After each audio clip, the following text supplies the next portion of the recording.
আহ, উচ্চারণ করবো, যেখানে 46 নাম্বার থেকে 52 নাম্বার শ্লোক গুলো বাকি ছিল। তো আমরা সেই শ্লোক গুলো একটু উচ্চারণ করে তারপরে আলোচনায় আজকে আসবো। আজকের আলোচনার সবচেয়ে গুরুত্বপূর্ণ শ্লোক হয়েছে 52 নাম্বার শ্লোক। তো যাদের ক্যামেরা আছে মোবাইলে, রিকোয়েস্ট থাকবে যেন আমরা ক্যামেরাটা অন করি, তখন আমি আপনাদেরকে বলতে পারবো কে কে অনুবাদ করবেন ভাগবতম থেকে। সবাই যদি একটু ক্যামেরা অন করি। বন্যা মাতাজি, মণি মাতাজি, রাত্রি মাতাজি, দীপিকা, তপন প্রভু, তারপরে হচ্ছে কল্পতরু প্রভু, শম্পাপাদ্দা, রানী ভাইপরা আছে, রানী সখী মাতাজি আসছেন।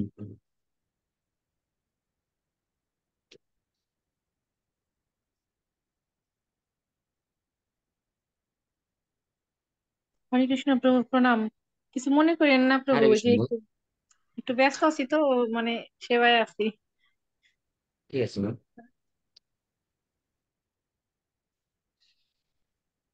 শ্রীসুত বাচ, ভাগবতমের প্রথম স্কন্ধের অষ্টম অধ্যায়ের আজকের আমাদের আহ ষষ্ঠ ক্লাস, লাস্ট ক্লাস।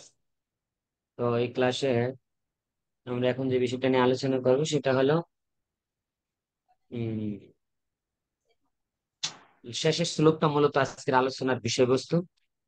তো সেখানে বলা হয়েছে, কর্দমের দ্বারা যেমন কর্দমাক্ত জল পরিশোধিত বা পরিশ্রুত করা যায় না, অথবা সুরার দ্বারা যেমন সুরা কলঙ্কিত পাত্র পবিত্র করা যায় না, তেমনি যজ্ঞে পশুবধ করে নরহত্যাজনিত পাপ করা রোধ করা যায় না।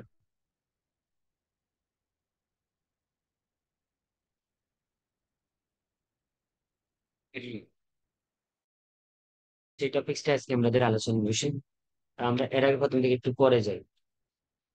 সবাই একটু অনুবাদটা পড়বেন, আমি শ্লোকটা পড়লি প্রথম। শ্রীসুত উবাচ, পৃথয়া ইথুম কলপদৈ পরিণোত অখিল উদয় মন্দম জহাস বৈকুণ্ঠ মোহয় অন ইব মায়য়া। এই শ্লোকের অনুবাদ করবেন রোহিণী মাতাজি, মাদার রোহিণী।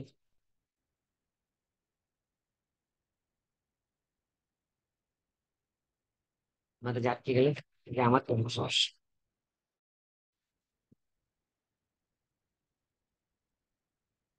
বারাণসী কি মাতাজি নাকি মণি মাতাজি? রোহিণী মাতাজি পড়েন।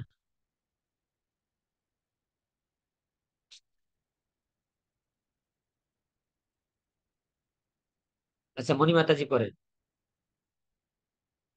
শোনা যায়। হরে কৃষ্ণ প্রভু, প্রণাম। প্রভু, শ্লোক হ্যাঁ নাম্বার মা। কত যেন? শ্লোক 46, নাম্বার কত যেন? 44।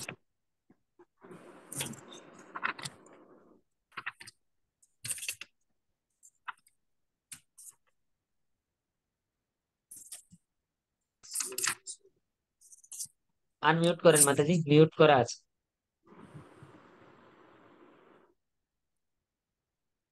এখন কি পড়বো প্রভু অনুবাদ? 46 নাম্বার। হ্যাঁ, 46। আমাদের প্রার্থনার অংশটা শেষ হয়েছিল, বাচ। তো আজকে হলো প্রার্থনার পরের অংশটা। ও আচ্ছা, অনুবাদ তাই না প্রভু? হ্যাঁ, 46-এর অনুবাদ করেন। অনুবাদ। শ্রী সুত গোস্বামী বললেন, পরমেশ্বর ভগবান তার মহিমা কীর্তনের উদ্দেশ্যে সুনির্বাচিত শব্দমালার দ্বারা রচিত কুন্তী দেবীর প্রার্থনা এইভাবে শ্রবণ করে মৃদু হাসলেন। সেই হাসি তার যোগশক্তির মতোই ছিল মনোমুগ্ধকর। হরে কৃষ্ণ। Thank you. তম্বারম ইতি উপমন্ত্র প্রবৈশ্য গজসাহয়ম স্ত্রিয় পুরম যশবন প্রেমনারাজ্ঞ নিবারিত। হ্যাঁ, রোহিণী মাতাজি আপনি ইয়ে খুলে আনমিউট করেন কত, আনমিউট করেন। বলেছেন আমরা শুনিনি তোকে।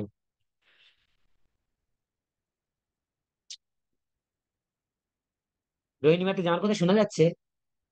হরে কৃষ্ণ প্রভু, প্রণাম। আমাকে যে বলছিলেন এটা বুঝতে পারছিলাম না, চিন্তা করছিলাম কোন মাতাজিকে বলছিলেন, খুঁজতেছিলাম। ঠিক আছে প্রভু, অপরাধ ক্ষমা করবেন। শ্রীমতী শ্রীমতী কুন্তী দেবীর প্রার্থনা এভাবে গ্রহণ করে পরমেশ্বর ভগবান পরে হস্তিনাপুরের প্রাসাদে প্রবেশ পূর্বক অন্যান্য মহিলাদের তার বিদায়ের কথা জানালেন। কিন্তু তিনি হলে গমনদত হলে মহারাজ যুধিষ্ঠির তাঁকে প্রেম ভরে অনুনয় করে নিবারণ করলেন। প্রভু। হরি বল। থ্যাংক ইউ মাতাজি। বেশ আদ্য ঈশ্বর ইহা জয় কৃষ্ণেন অদ্ভুত কর্মণা প্রবোদিত অপি ইতিহাসে ন অবদ্যুত সুচার্পিত। হ্যাঁ, করেন প্রাণসখী মাতাজি করেন।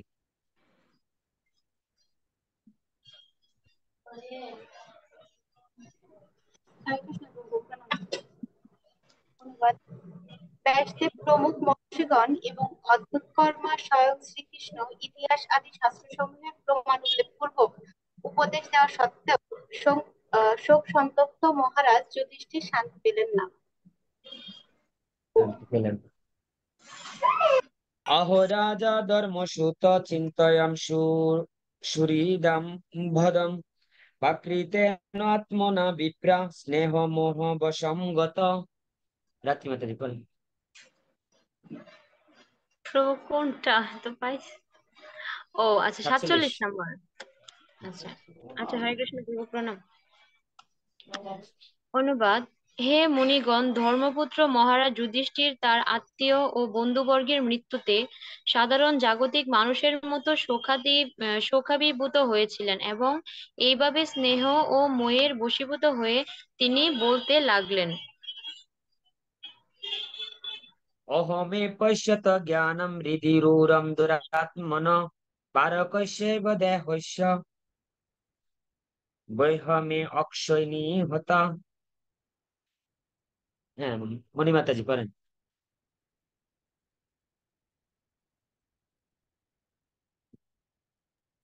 রোহিণী মাতাজি করেন। মণি মাতাজি আটকিয়েছে। মহারাজ যুধিষ্ঠির বললেন, হায়, আমি অত্যন্ত পাপিষ্ঠ।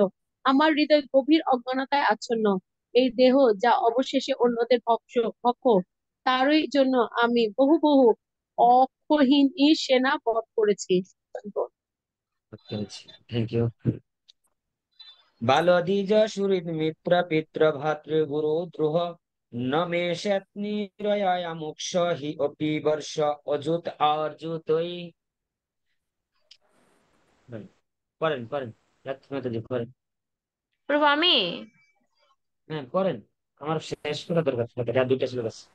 অনুবাদ। আমি বহু বালক, ব্রাহ্মণ, সুহৃদ, সখা, পিতৃব্য, গুরুজন এবং ভ্রাতাদের বধ করেছি।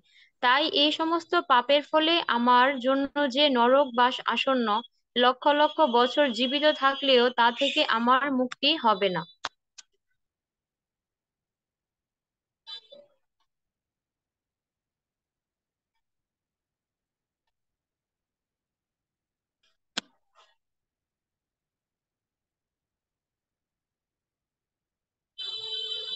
করেন।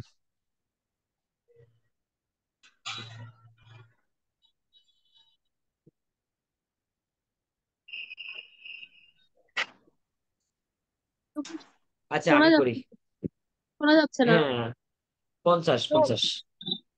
আমি করি, ন্যায়সঙ্গত কারণে ফলাফল রাজা শত্রুবধ করলেও কোনো পাপ হয় না, কিন্তু শাস্ত্রের এই সমস্ত অনুশাসন আমার ক্ষেত্রে প্রযোজ্য নয়। স্ত্রীণাম মহত বন্ধুনাম দ্রোহজ আসো ইহ উদিত কর্ম বিগৃহ মে দিয়ৈ ন অহম কল্পবেপি হিতুম। হ্যাঁ প্র- করেন, কেউ একজন করেন। পড়বো। হ্যাঁ পড়েন পড়েন। অনুবাদ। আমি স্ত্রীলোকেদের বহু পতি ও বান্ধবকে বধ করেছি এবং এইভাবে আমি এতই শত্রুতা সৃষ্টি করেছি যে জড়জাগতিক কল্যাণ সাধনের দ্বারা তা অপনোদন করা সম্ভব নয়। লাস্ট। যথা পঙ্কেন পঙ্কাম্ব সুরয়া বা সুরাকৃতম ভূত হত্যাম তথা এব একম না যজ্ঞমাশ্রম অর্হতি। হ্যাঁ পড়েন মাতাজি, আবার আপনি করেন, শেষ করুন। অনুবাদ। কর্দমের দ্বারা যেমন কর্দমাক্ত জল পরিশ্রুত করা যায় না, অথবা সুরার দ্বারা যেমন সুরা কলঙ্কিত পাত্র পবিত্র করা যায় না, তেমনি যজ্ঞে পশুবধ করে নরহত্যাজনিত পাপও রোধ করা যায় না। জয় শিল প্রভুপাদ কি। জয়। তো অনেক সুন্দর শিল প্রভুপাদ এই শ্লোকগুলোর তাৎপর্য লিখেছেন। আমি জানি না আসলে আপনারা পড়েছেন কিনা, কারণ আমি যদি শ্লোক অনুযায়ী পড়ে তাৎপর্য পড়তে যেতাম, আপনাদেরকে আসলে এত অল্প সময়ে এই চ্যাপ্টার গুলো শেষ করা সম্ভব হতো না। তো সেই জন্য আমাকে নিজে পরে পরে আগে ইয়ে করতে হয়েছে, সেখান থেকে সামারি করে আপনাদের সাথে শেয়ার করতে গিয়েছি, যার ফলস্বরূপ আহ অল্প সময় শেষ করতে পেরেছি।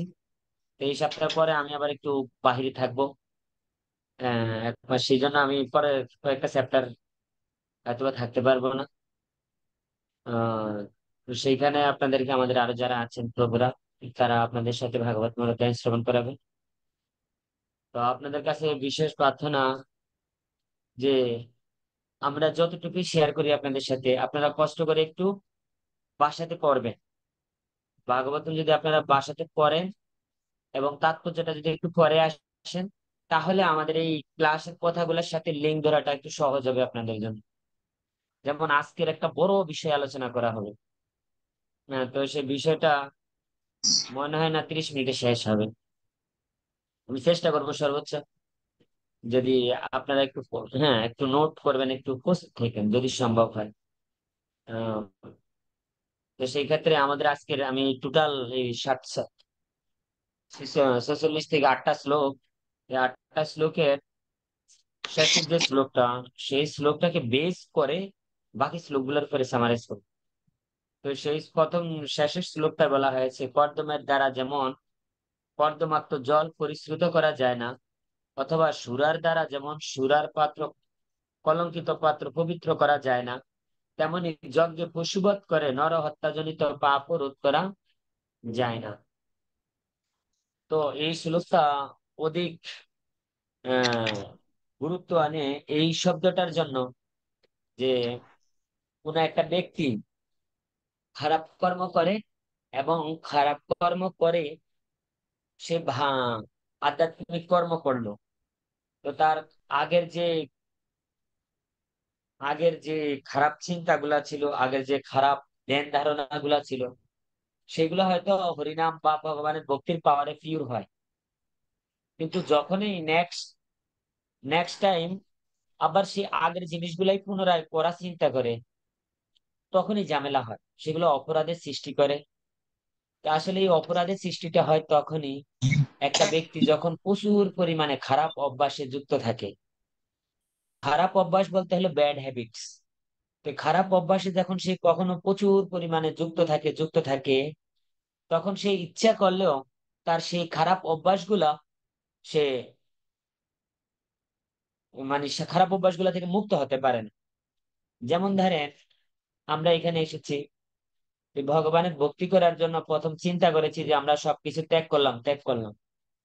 তো ত্যাগ করার পর এখানে ভক্তি গ্রহণ করার জন্য এই মন্দিরে প্রবেশ করলাম, ইসকন মন্দিরে। তো ইসকন মন্দিরে প্রবেশ করার পরেও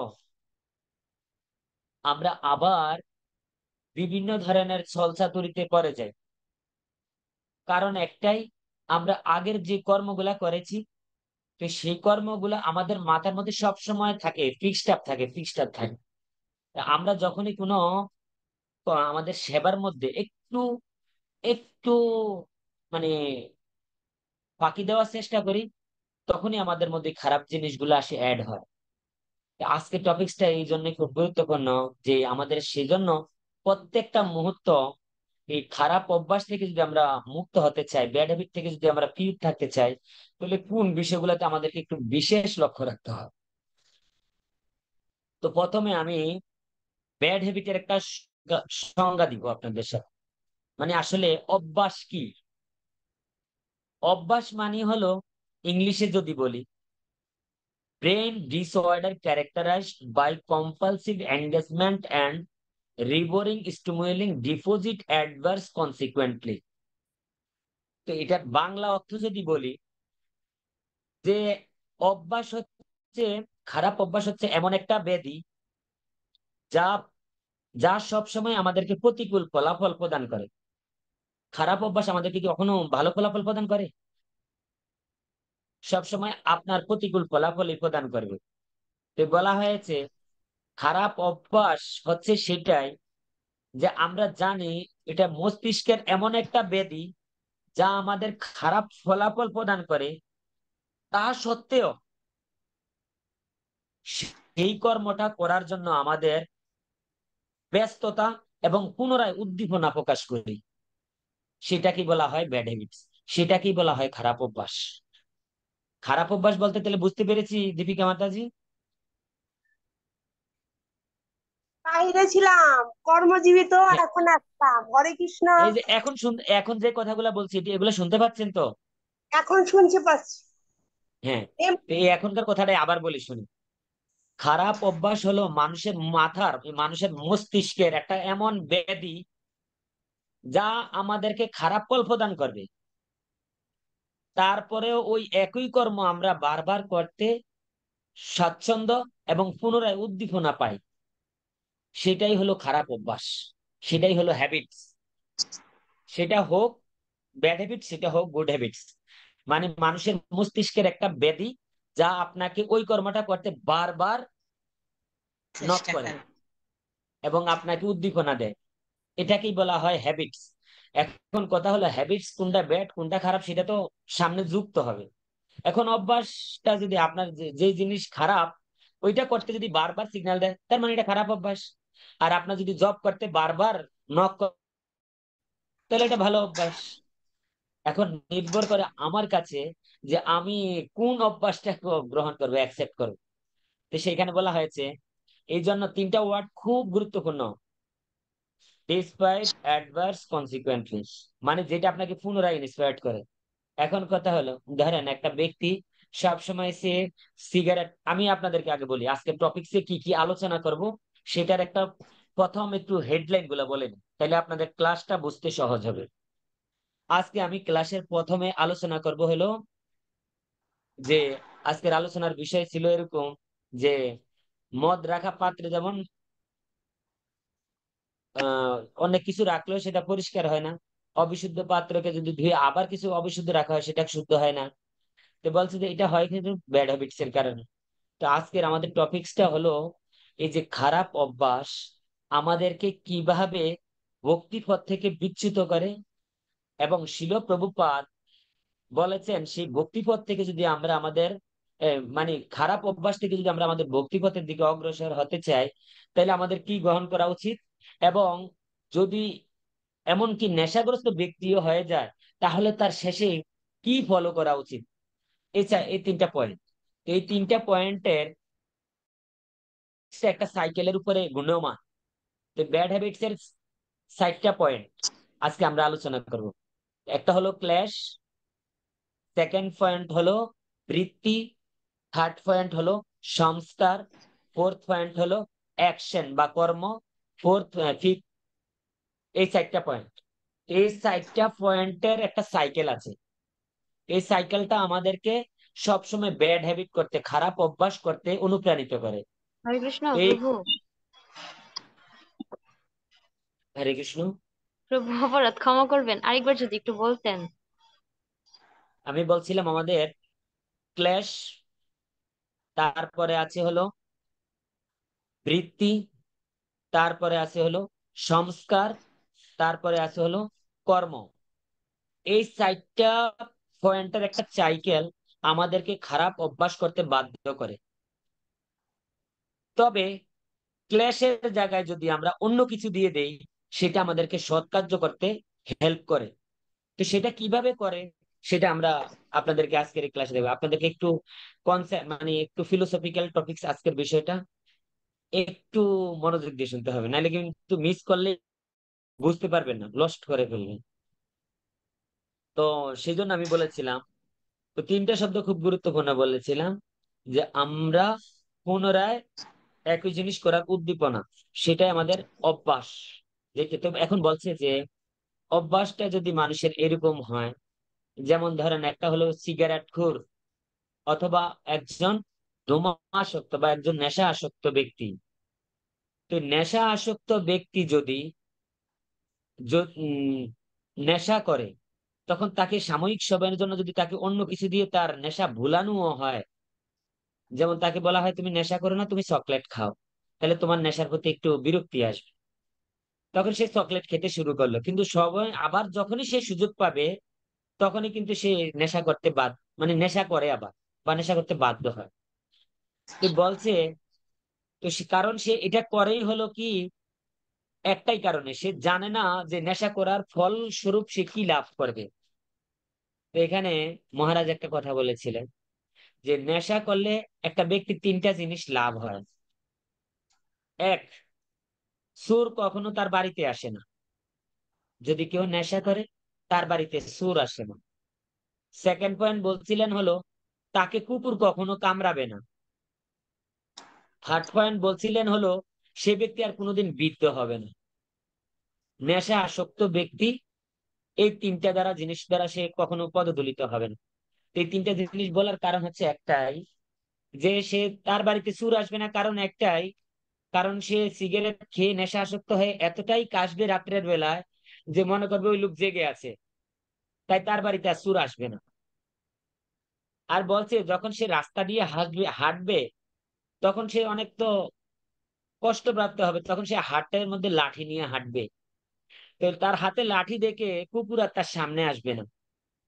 তো বলছে লাস্ট পয়েন্ট হলো, যে যদি কেউ ইয়াং বয়সে বা তার আগেই বিড়ি খাওয়া শুরু করে দেয়, তাহলে তার আর বৃদ্ধ হওয়া লাগবে না, এর আগেই মারা যাবে।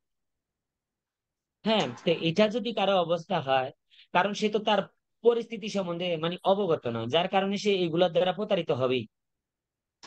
তো আমরা দেখি আমাদের বর্তমান এডুকেশন সিস্টেম বলি, শিক্ষা ব্যবস্থা বলি, ছাত্রদেরকে শিক্ষা দেওয়ার জন্য তাদেরকে বিভিন্ন ধরনের প্রসেস করে। তো শিক্ষা, শিক্ষা শব্দের অর্থ আসলে কি এটা জানা উচিত আগে। শিক্ষা ইকুয়াল টু, যদি আমরা ধরি শিক্ষা এডুকেশন, এডুকেশন ইকুয়াল টু হলো স্কিল যোগ উইল পাওয়ার। স্কিল মানে হলো দক্ষতা, আর উইল মানে হলো নিজের ইচ্ছা। এই দুইটা সমান সমান হলো একটা ব্যক্তির শিক্ষা। তো অনেক সময় অনেক ব্যক্তি সেই শিক্ষা লাভ করে, যেমন আমরা আমাদের বুয়েট থেকে পড়েছি বলি, আবার অনেক বক্তারা বলে আমি মেডিকেল থেকে পড়েছি। তো সে মেডিকেল থেকে পড়েছে, তার উইল পাওয়ার খুব ভালো, তো সে কি হয়েছে, উইল পাওয়ার ভালো থাকার কারণে, মানে তার নিজের ইচ্ছা খুব প্রগাঢ় থাকার কারণে, এবং তার সাথে সাথে তার স্কিল অনেক ভালো থাকার কারণে সে সবচেয়ে ভালো রেজাল্ট করে ইউনিভার্সিটি থেকে পাশ করেছে। তো পাশ করার সত্ত্বেও সে সরকারের কাছ থেকে গোল্ড মেডেলিস্ট হয়েছে। তো গোল্ড মেডেলিস্ট হলো, তার স্কিল আছে, তার উইল সবকিছু আছে, কিন্তু তারপরেও সে খারাপ কাজে ব্যস্ত থাকে, নেশায় আসক্ত থাকে। এরকম কিছু কিছু ব্যক্তি আছে, যেমন আমাদের আমাদের আমি যে কোম্পানিতে চাকরি করতাম, উনি ম্যানেজার। তো পাশ করেছেন হলো, আমাদের ম্যানেজার যিনি ছিলেন উনি পাশ করেছিলেন বুয়েট থেকে। পাশ করার পরে উনি আবার ম্যানেজমেন্টের উপরে এমবিএ করেছেন। তো এত শিক্ষা করার পরেও উনি আমাদেরকে লুকিয়ে লুকিয়ে এই সিগারেট খান, নেশা করেন। এই এত শিক্ষা লাভ করেছে তারপরও নেশা। তো সেই বলছে সেজন্য এটা তো দিচ্ছে আমাদের স্বাভাবিক শিক্ষা ব্যবস্থা আমাদেরকে শিক্ষা দিচ্ছে, তো স্বাভাবিক শিক্ষা ব্যবস্থা আমাদেরকে এটা শিক্ষা দিতে পারে না যে এটা কিভাবে ওভারকাম করতে হয়। সেজন্য আমাদেরকে ইসকন শিক্ষা দিচ্ছে কিভাবে সে ব্যাড হ্যাবিট চেঞ্জ করতে হয়, টোটাল মানে গাছের গোড়া সহ। যেমন ভাগবতমের ষষ্ঠ স্কন্ধের প্রথম অধ্যায়ের 10, 11, 12 এই তিনটা শ্লোক খুব গুরুত্বপূর্ণ। তো সেখানে বলা হয়েছে যে হ্যাবিট চেঞ্জ করাটা একটা ব্যক্তির করতে হলো কিসের মতো জানেন, মানে গাধার স্নানের মতো। গাধা সমুদ্রে স্নান করতে যায়, তো স্নান করে পরিষ্কার হয়ে আসে, আসার পরেই আবার সেই মাটির মধ্যে আহ নিজের নিজের গাকে ধুলিয়ে দেয়, যেন সেই ময়লাগুলো আবার তার গায়ে লেগে যায়, সে আগের মতোই থাকে। যদিও সে পরিষ্কার হয়েছে, সে পরিষ্কারের টেনশন থাকছে না। তো এরপরে 12 শ্লোকটাই বলছে যে যদি কেউ তার এই মেন্টালিটি চেঞ্জ করতে চায় তাহলে তার গাছের শিকড় পর্যন্ত পুড়িয়ে ফেলা উচিত। তো বলছি যে গাছের শিকড় কিন্তু একসাথে পুরায় না। যেমন বাঁশ গাছের মধ্যে যদি আগুন লাগিয়ে দেওয়া হয়, বাঁশ গাছের উপরের অংশ পুড়ে যাবে, বাঁশের টোটাল অংশ পুড়ে যাবে। কিন্তু যদি গাছের শিকড় ওই মাটির নিচে থেকে যায়, ওই মাটির নিচে থাকা শিকড়ের মাধ্যমে কিন্তু সে বাঁশ আবার গজাতে শুরু করে। ঠিক আমাদের যাদের ব্যাড হ্যাবিটস আছে, তো সেই ব্যাড হ্যাবিটস যদি ভিতরে থেকে যায়, সেটা যে কোনো মুহূর্তে আমাদেরকে আবার সিগন্যাল দিবে করার জন্য। তো সেই শ্লোকে তার ছিল প্রভুপাদ তাৎপর্য বলেছিলেন, যদি কেউ তার সেই মাটির নিচের অংশ, উপরের অংশ পড়া গেছে কিন্তু নিচের অংশটা যদি সে সমূলে উপরে না তুলে, তাহলে সেটাই আবার তার সমস্যা সৃষ্টি করবে। তো সেই সমস্যা যেন আমাদের যেন না হয়, সেই জন্য ছিল প্রভুপাদ দিয়েছেন যে আসলে কিভাবে সেই জিনিস দূর করে আমরা সাকসেস হতে পারি, হ্যাপিনেস হতে পারি এবং হ্যাপি জীবন যাপন করতে পারি। তার জন্য ছিল প্রভুপাদ এই হ্যাবিটের এই ফর্মুলা বলেছেন। তো হ্যাবিটের ফর্মুলা বলতে গিয়ে শিল প্রভুপাদ যিনি ক্লাসটা দিয়েছে, তো আমরা দেখেছি ভাগবতমে তো বলছিলেন উনি যে প্রথম যে বিষয়টা আমাদের ধ্যান রাখা উচিত সেটা হলো 4টা বিষয় বলছিলাম, যে হ্যাবিট দূর করার জন্য 4টা পয়েন্টে আমাদেরকে খুব সতর্ক থাকা উচিত। প্রথম পয়েন্ট হলো ডিস্টারবেন্স, ক্ল্যাশ। সেকেন্ড পয়েন্ট বলেছিলাম হলো বৃত্তি। তো তৃতীয় পয়েন্ট বলেছিলাম হলো সংস্কার। আর 4 নাম্বার পয়েন্ট বলেছিলাম হলো অ্যাকশন। কর্ম। তো আমাদের এই 4টা জিনিস আমাদের ব্যক্তি জীবনে কিভাবে সমস্যার সৃষ্টি করে, তো সেটা আমরা দেখবো। তো প্রধান ট্রিগার হলো ক্ল্যাশ, ডিস্টারবেন্স। এই ক্ল্যাশই হলো বাকি 3টার সোর্স। বাকি 3টা যে আমরা খারাপ কর্ম করব বা করি, সেগুলার সোর্স হলো, সেগুলার কারণ কে, সেগুলার কারণ হলো এই ক্ল্যাশ। ক্ল্যাশের হলো 5টা পয়েন্ট। তো সেই ক্ল্যাশের 5টা পয়েন্ট হলো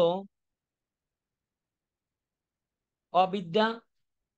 অবিদ্যা মানে হলো জ্ঞানের অভাব। সেকেন্ড পয়েন্ট হলো অস্মিতা মানে ফলস ইগো। থার্ড পয়েন্ট হলো অ্যাটাচ।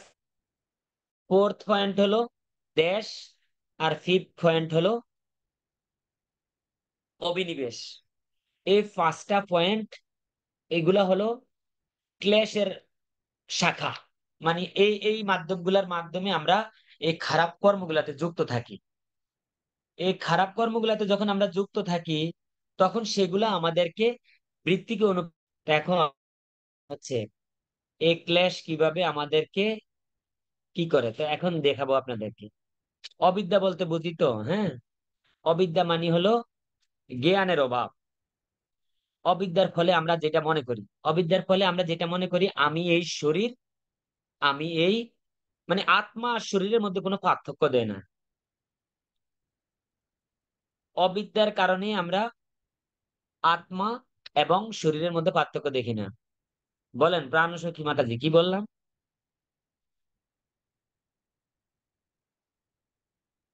হুম। তবু ক্ষমা করবেন, বাসুদেবের জ্বর আসছে তো আমি একটু মনোযোগ হারাই ফেলছি ওদিকে আর কি, মনোযোগ দিয়ে। এই একটু জ্বর আসছে আবার? হ্যাঁ ও, প্রভু। আচ্ছা মতি আপনি তাহলে ওর সেবা করেন। তা আমি বলি অবিদ্যা মানে হলো, কি বলেছি, অবিদ্যা মানে হলো এটা মনে করা আমি এই দেহ আর আত্মা এর মধ্যে কোনো পার্থক্য নেই। দেহ আর আত্মাকে সমান বলে মনে করা, এটাই হলো অবিদ্যা। আর যখন দেহকেই আত্মা বলে মনে করি, এটা একটাই কারণ, অসুচিতা। আমাদের যখন অসুচি জীবন যাপন হয়, আমরা যখন অসুচি থাকি, আমাদের মধ্যে যখন পবিত্রতার অভাব থাকে, তখন আমরা সেটাকে এই এই কর্মগুলা করতে ব্যস্ত হই। তো সেটার জন্য বলা হয়েছে যখন আমরা আনক্লিন থাকি এবং আমাদের বডি যখন ফ্রেশ থাকে না, তখন আমরা এই দেহটাকে বিভিন্ন কিছুর সাথে উপমা দেই। যেমন কবিরা বলেন যে চোখ চোখ হলো মাতাজিদের চোখ হলো পদ্মের মতো, দেহ হলো চন্দ্রের মতো, আবার ক্যাশ হলো সমুদ্রের মতো, এরকম বলে এক্সাম্পল দেখে অনেক বোঝায়। কিন্তু সেই ক্যাশেরই তো মাথার মধ্যে ক্যাশ আছে, তো সেই মাথার চুল থেকে যদি একটা চুল কোনো মতে ডালে পড়ে যায়, তো আমরা কিন্তু আর সেই ডাল খাই না। অথবা যারা রান্না করে, আমাদের যেমন ভয়েছে, আমরা যখন ছিলাম আমাদের একটা দাদু ছিল অনেক মোটা, তো উনি রান্না করতেন। তো এই গরমের সময় রান্নাতে ওনার গা থেকে এত পরিমাণ ঘাম পড়তো, মাঝে মাঝে ডালের মধ্যেও পড়ে যেত। তো আমরা যারা সেগুলো দেখতাম, তো সেগুলো আর ডালগুলা খেতাম না। তা আমরা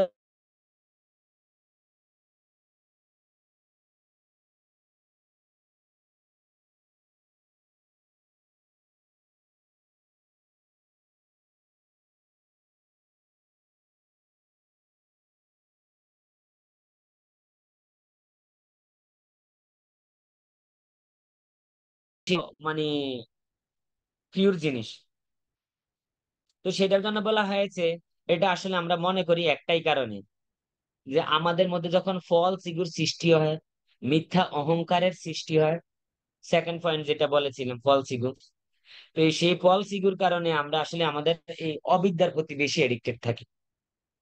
তো বলছে যে ফলস ইগো আর হলো অবিদ্যা, এই দুইটা যখন একসাথ হয়, তখন মানুষের খারাপ অভ্যাসের প্রতি আসক্ত হয়। তো অবিদ্যা আর অস্মিতা, এটা আমাদের অ্যাটাচমেন্ট হতে, হ্যাঁ, অ্যাটাচমেন্ট হতে হেল্প করে দিকে। তাহলে এখন আপনারা বলবেন কোন দুইটা জিনিসের যোগফলে তাহলে আমাদের ভালো অভ্যাসের দিকে আসক্ত করবে? অবিদ্যা আর অস্মিতা যদি আমাদেরকে খারাপ অভ্যাসের দিকে অ্যাটাচ করে, তাহলে কিসে আমাদেরকে ভালো অভ্যাসের দিকে অনুপ্রাণিত করবে? তাহলে অবিদ্যার জায়গায় থাকতে হবে বিদ্যা, বিদ্যা। আর ফলস ইগোর জায়গায় থাকতে হবে রাইট ইগো। ফলস ইগো আর অবিদ্যা যদি আপনাকে খারাপ অভ্যাস করতে বাধ্য করে, তাহলে অবশ্যই বিদ্যা আর রাইট ইগো, রাইট ইগো মানে হলো আমি ভগবানের দাস, এটা স্বীকার করা। আর বিদ্যা মানে হলো নলেজ, মানে যেটা শাস্ত্র থেকে আমরা পাই। এই দুইটার যখন আপনার প্রাপ্ত হবে, তখন আপনার অভ্যাসটা হবে, আপনার মধ্যে থাকে অবিদ্যা আর থাকে যদি ফলস ইগো, তাহলে আপনার অভ্যাসটা হবে খারাপ। সেটাই বলছে শাস্ত্র। এখন কথা হলো, এই অভ্যাস, এখন এই প্রশ্ন হলো, কেন একজনের এই ব্যাড আসক্তি আসে? ব্যাড আসক্তি আসে হলো একটাই কারণে, যখন তার মধ্যে ওই ফলস ইগোটা থাকে। তো সেটা বলা হয়েছে অ্যাটাচমেন্টের কারণে আমাদের এটা তৈরি হয়। তো সেখানে একটা এক্সাম্পল দিতে গিয়ে বলেছিলেন, তিন বন্ধুকে একটা কাজ দেওয়া হয়েছে। তো প্রথম বন্ধুকে একটা কাজ দেওয়া হয়েছে, তুমি গর্ত করবে। দ্বিতীয় বন্ধুকে কাজ দেওয়া হয়েছে, তুমি গাছ লাগাবে। আর তৃতীয় বন্ধুকে কাজ দেওয়া হয়েছে, তুমি মাটি দিবে। তো প্রথম বন্ধু গর্ত করছে, প্রথম দিন ভালো কাজ করতেছে, প্রথম বন্ধু গর্ত করেছে, দ্বিতীয় বন্ধু গাছ লাগিয়েছে, তৃতীয় বন্ধু মাটি দিয়ে সেই গাছের গোড়া আবার ফুলফিল করে দিয়েছে। তো দ্বিতীয় দিন প্রথম বন্ধু আর মাঝখানের বন্ধু আর আসেনি, যিনি হলো গাছ লাগায়। তো এই প্রথম বন্ধু গর্ত করে মাটি উঠিয়েছে, আর মাঝখানের বন্ধু নেই, তাই তৃতীয় বন্ধু শুধু মাটি দিয়ে আবার ওই গর্ত ফিল আপ করে দিচ্ছে। এখন এক বন্ধু দেখে বলতে, আরেকটা লোক দেখে বলতেছে, তোমরা কি ধরনের কাজ করতেছো? একজন গর্ত করতেছো, আরেকজন গর্ত পুরাচ্ছো, এখান থেকে তোমাদের কি ধরনের বেনিফিট হবে? কয়, না না, আমরা তো এই জন্য কাজ করতেছি না। আমরা আমাদেরকে একটা কাজ দেওয়া হয়েছিল, যে প্রথম জন গর্ত করবে, দ্বিতীয় জন গাছ লাগাবে, আর তৃতীয় জন ভরাট করবে। তো মাঝখানের বন্ধু আজকে অসুস্থ, সে আসতে পারেনি, তাই আমি আমার কাজটা করছি, আর তৃতীয় বন্ধুর কাজটা করছে। তাই আমি গর্তটা করছি আর ও মাটি লাগাচ্ছে। কিন্তু চারা আর হচ্ছে না। তো সেইখান থেকে কি ভালো ফল আসবে? আসবে না। কারণ হলো কি, ওই দুই বন্ধুর মধ্যে একটা ফলস ইগো রয়ে গেছে, যে ও আসেনি, তাই ওর কাজ ওর মতো, আমাদেরটা আমরা করে যাই। তো ওরা যে দুইজনে কাজ করলো ফলস ইগোর কারণে, ওই দুইটা কাজের কোনো ভ্যালু আছে? কাজের কোনো ভ্যালু নেই। ওদের কাজটা ভ্যালু হতো তখনই যদি তারা দ্বিতীয় ব্যক্তির কাজটাকে রাইট ইগুতে ভাবতো যে এটা আমাদের তিনজনেরই কাজের একটা অংশ। ও যেহেতু আসতে পারেনি, আমাদের একটু সময় নিলেও এই কাজটা ঠিকমতো করা উচিত, তাহলে সেখান থেকে বেনিফিট আসবে। যদি আমাদের কোনো এরকম বিষয়ে আসক্তি আসে, যেটা অবিদ্যা আর যেটা হলো মিথ্যা ফলস ইগো, এই দুইটার প্রতি যদি আমাদের আসক্তি চলে আসে, তাহলে সেটার ফল এরকমই হবে, যেটার ভ্যালু ছাড়া রেজাল্ট আসবে। আর যদি আমাদের রাইট ইগো থাকে আর বিদ্যা থাকে, তাহলে আমাদেরকে যে ফলটা দিবে, তাহলে বন্ধুদের প্রথম দিনের কাজের মতো হবে। তিন বন্ধু যেভাবে কাজ করেছে, গাছ লাগিয়েছে, সারা হচ্ছে, সেটা থেকে ফল প্রদান করবে, সে প্রাপ্ত হবে। তো সেটা প্রাপ্ত হওয়ার জন্য এই প্রসেস। তো এখন বললাম রাগ। তো তো বলছে যে এই জিনিসটা আমরা করতে পারি না, কারণ হলো কি, আমরা আমাদের গোল সম্বন্ধে একটু পূর্ণ ধারণা থাকে না। আমরা আমাদের সাকসেস বা হ্যাপিনেস যে প্রাপ্ত হব, সেটা সম্বন্ধেই জানি না। তো আরেকটা পয়েন্ট ছিল হলো এই ক্লেশের, সেটা হলো দেশ। দেশ মানে হলো আমাদের পূর্বের এমন কোন বিষয়ে চিন্তা করা যা আমাদেরকে ভয় পেতে হেল্প করে, এটাকে বলা হয় দেশ। দেশ মানে হলো আপনার কারোর সাথে এমন কোন সম্পর্ক হয়েছে যেটা ভবিষ্যতে আপনি সবসময় পেইনে থাকবেন, এই মনে হয় আপনার ক্ষতি হতে পারে। যেমন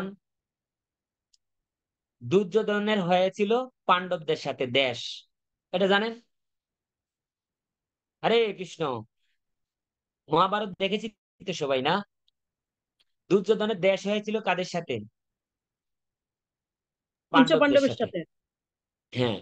তো পঞ্চ পাণ্ডব, যদিও ওরা কোনো কষ্টের জন্য চিন্তা করেনি, তারা চলে গেছে 13 বছরের জন্য বনবাস, যে 13 বছর পরে আসলে যদি দিয়ে দেয় আমরা মেনে নিব।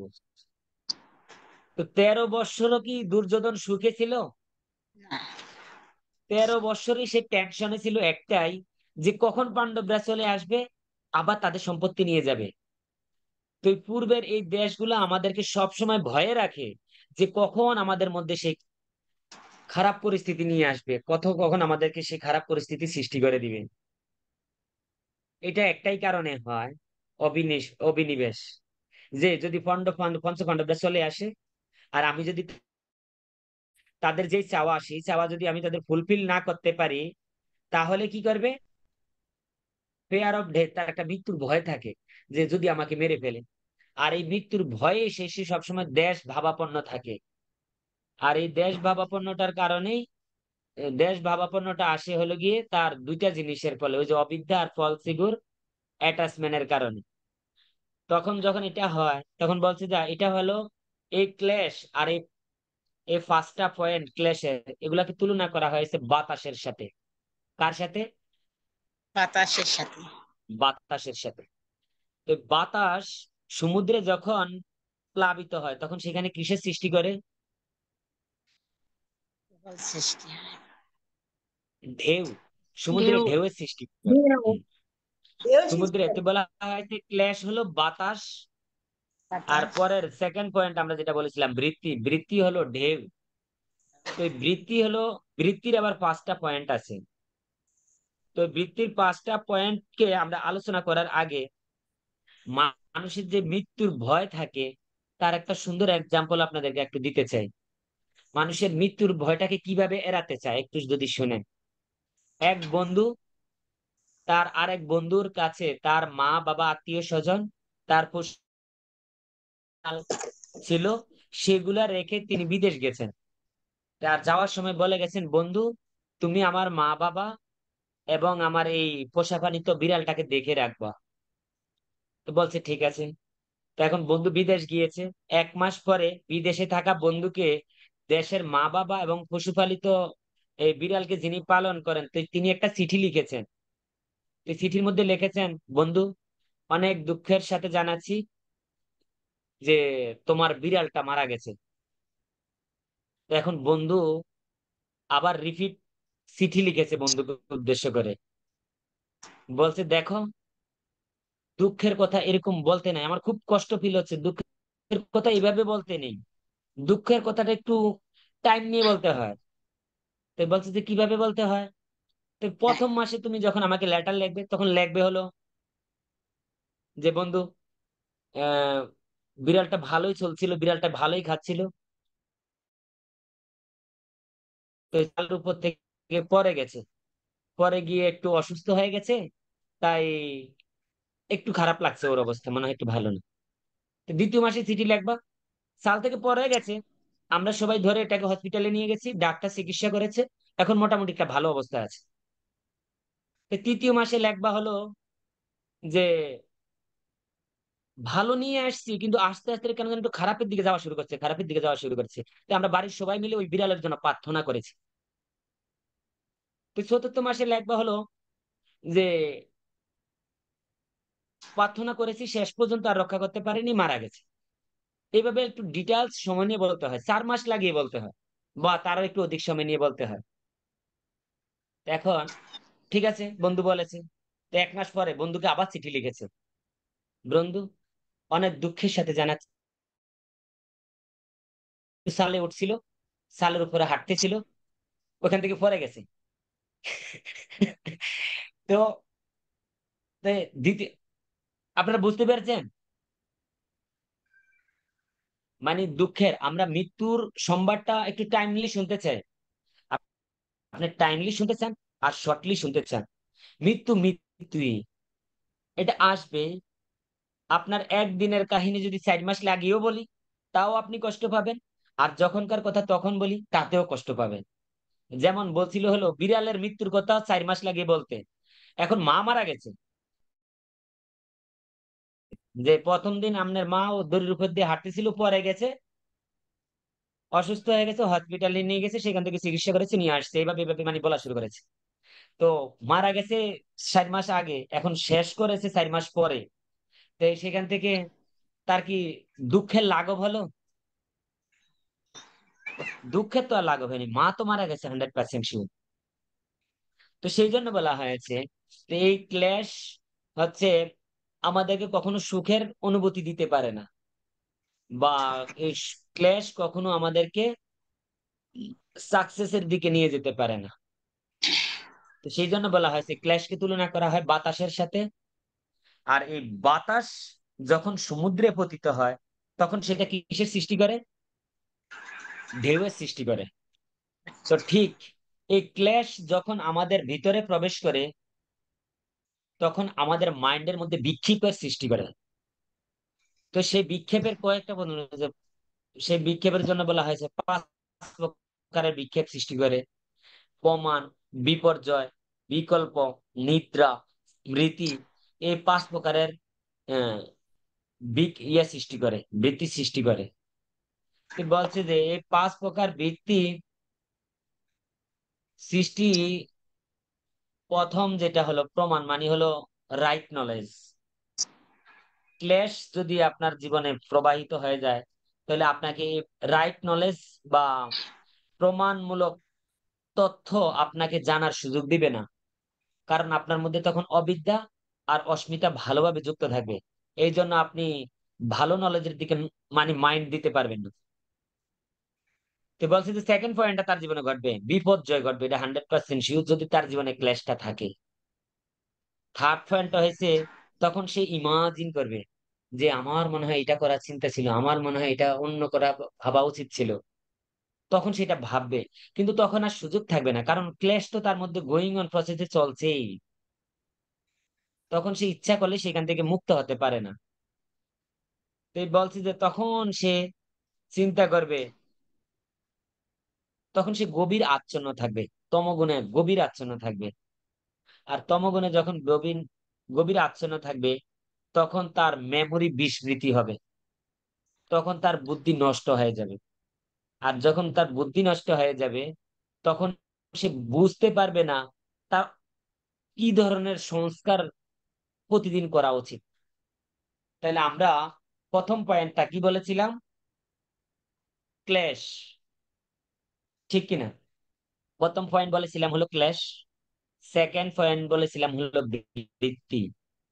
তো ক্লেশের বলেছিলাম হলো 5টা পয়েন্ট, আর বৃত্তির হলো 5টা পয়েন্ট।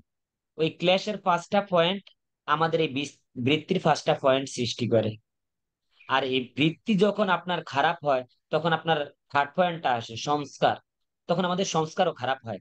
দেখেন, যখন একটা বাড়িতে একটা মেয়েকে খুব আদর যত্নের সাথে বড় করা হয়, তো মেয়েটাকে যখন বিয়ে দেওয়া হয়, তখন শ্বশুর বাড়িতে গেলেই তার শ্বশুর শাশুড়ি বলে, তোমার বাপ মা কি তোমার এই সংস্কারটাও দেয় নাই?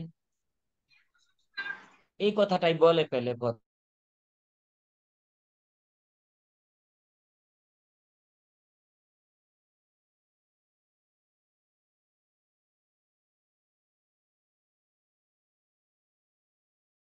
সব সময়। তাহলে আপনার মধ্যে যেগুলা সৃষ্টি হবে, সেগুলা সব সময় আপনার জন্য এই খারাপ বৃত্তি সৃষ্টি করবে। আর এই খারাপ বৃত্তি আপনাকে সব সময় ট্রিগার করবে, ফালস করবে খারাপ কর্ম করার জন্য, খারাপ সংস্কার তৈরি করার জন্য। তো আমাদের যখন খারাপ সংস্কার তৈরি হয়, আমরা যখন খারাপ সংস্কারে ভরপূর্ণ হই, তখন আমরা আমাদের অ্যাকশন গুলাও খারাপ অ্যাকশন হয়। আর যখন কারো অ্যাকশনটা খারাপ হয়, তখন প্রত্যেক অ্যাকশনেরই সমান ও অপোজিট রিয়াকশন আছে। এটা কার কার সূত্র? নিউটনের সূত্র। এটা তো আমরা জানি না। নিউটন বলছেন হলো প্রত্যেক কর্মেরই সমান ও বিপরীত প্রতিক্রিয়া আছে। তা আপনি একটা খারাপ কর্ম করলে, আর আমরা যদি একটা খারাপ কর্ম করি, তাহলে এই খারাপ কর্মটা কি আমাদের ফল হিসেবে কি ভালো রেজাল্ট দিবে না খারাপ রেজাল্ট দিবে? খারাপ রেজাল্ট দিবে। এখন কথা হলো, আমরা যদি এই খারাপ রেজাল্ট, এই ধরেন আপনার একটা কর্মের রেজাল্ট 5টা ইফেক্ট হইতে পারে। আপনি একটা খারাপ কর্ম করলেন, আর সেই কর্মটার ফল হিসেবে আপনি 5 প্রকার দুঃখ, ধরেন না 5টা দুঃখ পেলেন, 5 প্রকারের কর্মের ফল আসলো। ওই 5 প্রকার কর্ম আবার আপনাকে 5 প্রকার কর্ম থেকে ভাগ হয়ে আবার 5 × 5 = 25টা ক্লেশ হবো, নতুন রিয়াকশনের সৃষ্টি হবে। আমরা বলি না, সুদ নিচ্ছে, টাকা সুদ নেই না? আমরা যখন কারো কাছ থেকে টাকা সুদ নেই, তো এই প্রথম আমার 10 টাকা, 10 টাকা সুদ হলো 5 টাকা, তখন হইলো টোটাল কয় টাকা? 15 টাকা। আপনি যদি 15 টাকার টাইম মতো সুদ না করেন, তাহলে আপনার সুদটা আসবে কত টাকার উপরে? 30 টাকা।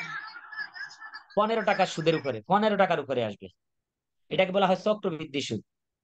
যে আপনি যদি 1 মাসের মধ্যে আমার টাকা না দেন, তাহলে আপনাকে আমি দিয়েছি হলো 10,000 টাকা, তাহলে আপনি আমাকে দিতে হবে 12,000 টাকা। এই 1 বছরে যদি না দেন 12,000 টাকা, তো এই 1 বছরে যদি না দেন, তখন আবার ওই 12,000 টাকা হয়ে যাবে। তখন ওই 12,000 টাকার উপরে আবার সুদ হবে। তো 2 বছর রাখলেন, তখন হয়ে গেল 16,000 টাকা। এখন 3 বছর পরে আবার 16,000 টাকার উপরে চক্রবৃদ্ধি হবে,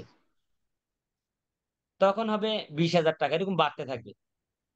তো ঠিক আমরা যদি আমাদের কর্মকে, এই ব্যাড কর্মকে এক জায়গায় স্টপ না করি, তাহলে এটা চক্রবৃদ্ধি হারে আমাদের খালি বৃদ্ধি করতে থাকবে এই কর্মের ভিতরে আটকে রাখতে। আর সেটার ফলস্বরূপ আমরা ইতিমধ্যে দেখেন, আমরা জন্ম থেকে ইতিমধ্যে কত পরিমাণ কর্ম করেছি। তাহলে সেই কর্মের ফল হিসেবে আমরা কতগুলা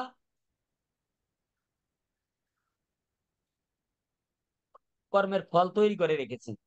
সেই জন্য বলা হয়েছে আমরা সেই কর্মের সমুদ্র তৈরি করে রেখেছি, মানে সংসার সমুদ্র তৈরি করে রেখেছি, আমাদের দুঃখের সমুদ্র। দুঃখের এখন সমুদ্র। শিলপ্রভুপাদ ক্লাস দিচ্ছেন ফাইনালি, যদি আমরা সেই দুঃখের সমুদ্র থেকে উত্তীর্ণ হতে চাই, অথবা এই যে ক্লেশ, বৃত্তি, তারপরে হলো কর্ম, আর এই অ্যাকশনের যে চক্র আছে, সেটা থেকে যদি আমরা মুক্ত হতে চাই, তাহলে আমাদের কি করা উচিত? এখন হলো সলিউশন, যেটা মাদার কুন্তী দেবী করেছেন, যেটা অর্জুন করেছেন, যেটা আহ পরীক্ষিত মহারাজ করেছেন, যেটা ধ্রুব মহারাজ করেছেন, যেটা প্রহ্লাদ মহারাজ করেছেন। সেই পাঁচটা জিনিস কি, সেটাই এখন একটু আলোচনার বিষয়। আধা ঘন্টা বলবো, পারবেন তো থাকতে? হ্যাঁ প্রভু, শুনতে হরি পারবো। বল। বলতে না পারলে কারণ শুনতে আজকে লাস্ট পারবো। ক্লাস তো।